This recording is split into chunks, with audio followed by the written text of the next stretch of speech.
Hello and welcome to today's video. This time we're taking a look through The Naked and the Deadly, Lawrence Block in Men's Adventure magazines, edited by Robert Dice and Wyatt Doyle. This is a fantastic new publication from New Texture and I cannot wait to dive in and take a look. So sit back, relax and let's get to it.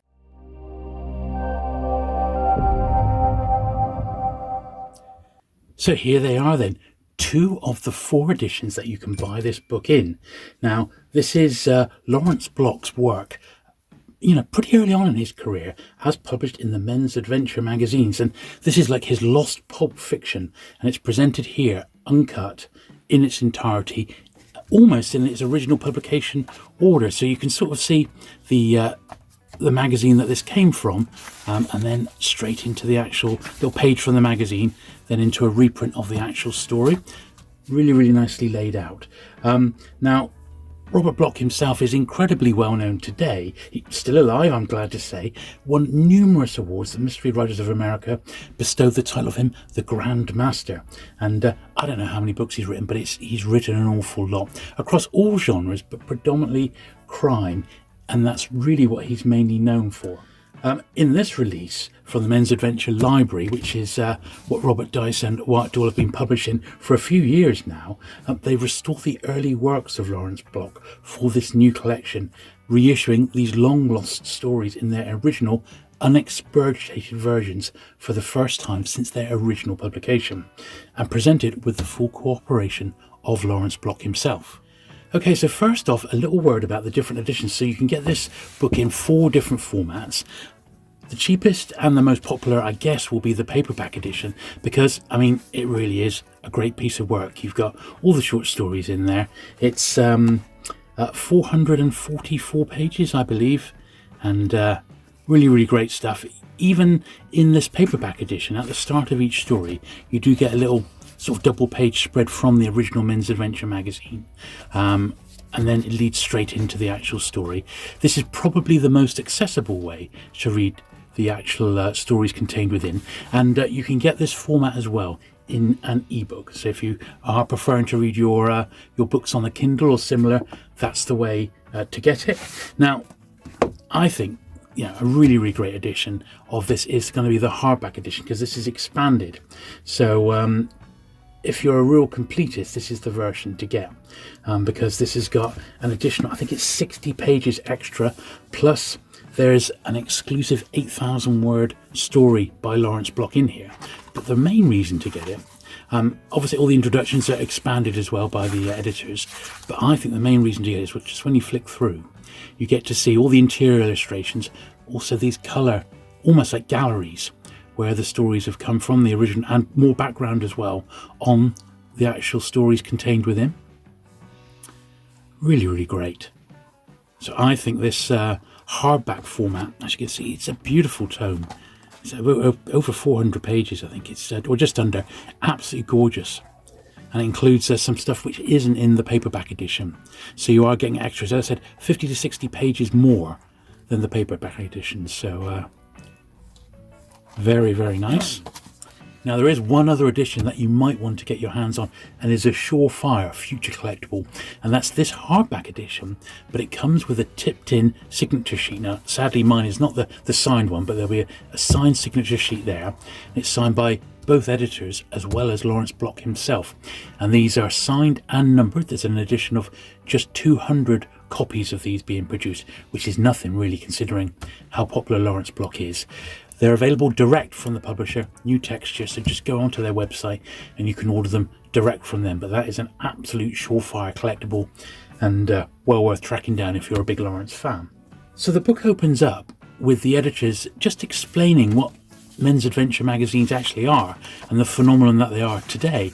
I would imagine that this book is going to attract a lot of people who've never really experienced Men's Adventure magazines before. They're Lawrence Block fans and they've been attracted to this book because it's got all these really early stories in, but they don't know what a Men's Adventure magazine is. So that's what these first few pages set out to explore. And then you've got your own introduction here, freshly written for this volume by Lawrence Block, and this is really great. I really didn't know a lot about Lawrence Block's early career, and it sort of starts in 1957 with his early days working at Time magazine, and then as an editorial associate at the Scott Meredith Literary Agency. By this time, of course, he started writing his own fiction and was getting well paid for it. There he is, back in 1960. Now, he used various pseudonyms for most of his work, and the most prolific one, of course, was Sheldon Lord, and most of these in here are written under the Sheldon Lord pseudonym. He also wrote a few softcore paperbacks as well, published by Midway. An abandoned TV tie-in led to the first Ed London novel, Death Pulls a Double Cross, which was published by Gold Medal, who had already published his first big book, which was Mona. And I'm sure some of you remember that Mona got re-released as Grifter's Game, and this got published as the very first paperback from Hardcase Crime, which was almost 20 years ago now, and boy, what a good read it is too. In fact, that was one of the very earliest Lawrence Block novels I ever read, and I instantly became a fan on the back of that one. Now, everything's in here. These Ed London novels, although they didn't go on to produce, he didn't have full-length novels with that character, he did use them in novelette length within the pages of the Men's Adventure magazines, and that's, of course, they are presented here. Now, this first story, actually, Lawrence Block says he's pretty sure it wasn't by him, but it was attributed to him, Queen of the Clipper ships. But it was included here because it is under his sort of his by name, and didn't want to, in the name of completeness, we didn't want to leave it out. But he's pretty sure he didn't actually write it, and someone else came in and did it.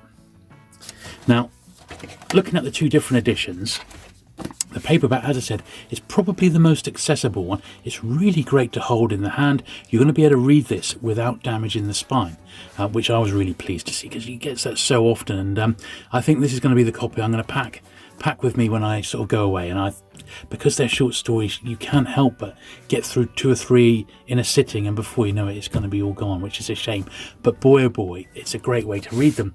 However, if I was at home, I'd whip off the wrapper, exposing the rather glorious grey boards here, and they really, really are nice. It's such a high quality publication, this one. And then I would be soaking up literally every page in illustration, and that's probably how I'll do it when I'm at home. And as you can see, the hardback really is outstanding. It's just so well produced. I really, really like this. It's a real, well, it's a work of love. You can see the time and effort that the editors and the publishers have put into this one. This has not just been pulled together. There's real research done here. You can see, like that page there, Man's Magazine, published in August '63. Twinkle Girls. Mel Clare was the cover artist. That's a lot of research gone into that. Then we got the double page spread with that original artist credited, and then we're into the reprint as it was. Lots and lots of work involved there, and I think that's why, if you can afford it, get the hardback edition, because I think it's going to really pay dividends. So in summary then, if you're a fan of Lawrence Block, you really, really do have to track a copy of this down and have a look at his early offerings. They are quite excellent, and you can easily see that the genesis of what will become a really accomplished crime writer, one of the greatest of our generation. Now, even better news, I actually have an extra hardback and paperback that I'm able to give away in competition form. So, and it's really easy to enter. All you have to do is share this video on your social media. So that could be Twitter, Instagram, Facebook. Ideally, leave a comment below to let me know that you've done it. I'll put those names into a hat. Ideally, also tag me in your social media posts. So if it's on Facebook, you know, I'm on all the platforms. So do tag me so I can check you out. Then I'll add your name to a list. And in about 4 weeks or so, about a month from when this video goes out, I'll put up a little YouTube short and we'll spin the wheel, and we'll have 2 prize winners. Now you can enter anywhere in the world. As long as I can post it to you, you can enter. So good luck. Please have a go, and I do wish you luck. So there you go. Thanks very much for the publishers for sending me a copy of this. Boy, oh boy, I have a really good job, don't I? Because receiving this sort of stuff in the post is what makes this all worthwhile. It's fantastic, and you won't be disappointed with this one. I hope you've enjoyed this little flick through. If you have, do please give the video a thumbs up. Do please hit that subscribe button if you're not already for regular vintage paperback content, and I look forward to seeing you again very soon. Bye.